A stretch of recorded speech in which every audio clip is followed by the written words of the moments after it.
High বন্ধুরা, আমি Anita kitchen চ্যানেলে আপনাদের স্বাগত। আজকে আমার রেসিপি হলো সর্ষে বাটা দিয়ে রুই মাছ। সর্ষে বাটা দিয়ে রুই মাছ করার জন্য কড়াটা বসিয়ে দিয়েছি, তেল দিয়ে দিয়েছি। তেলটা গরম হয়ে গেছে, এবার মাছগুলো ছেড়ে দেবো। মাছগুলো এখানে আমি বেশি ভাজবো না, হালকা ভাজবো।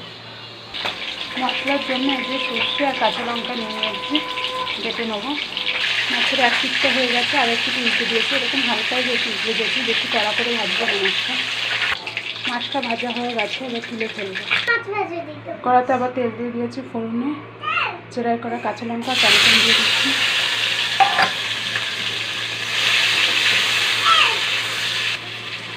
বেটে রাখা সর্ষে আর কাঁচা লঙ্কা একসাথে, স্বাদ অনুযায়ী লবণ দিয়ে দেবো, হলুদ দিয়ে দেবো, কাশ্মীরি লঙ্কা।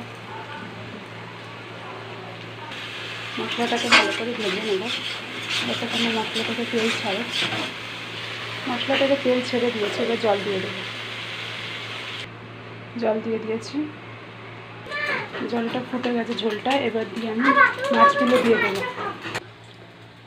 সর্ষে বাটা দিয়ে রুই মাছ আমার রেডি হয়ে গেছে রেসিপিটা যদি ভালো লেগে থাকে তাহলে প্লিজ আমাকে একটা লাইক, শেয়ার, কমেন্ট আর সাবস্ক্রাইব করে দেবেন। Thank you.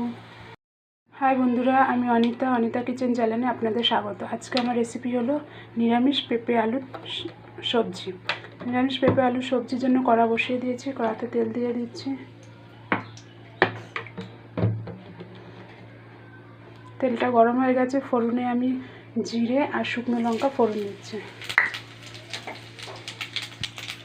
জিরেটা ভাজা হয়ে গেছে, এবার আমি কেটে রাখা আলু আর পেঁপে দিয়ে দেবো। কেটে রাখা আলু পেঁপে দিয়ে দিয়েছি, ভালোভাবে ভেজে নেবো আলু আর পেঁপেটাকে। চেরাই করা টমেটো আর কাঁচা লঙ্কা দিয়ে দেবো।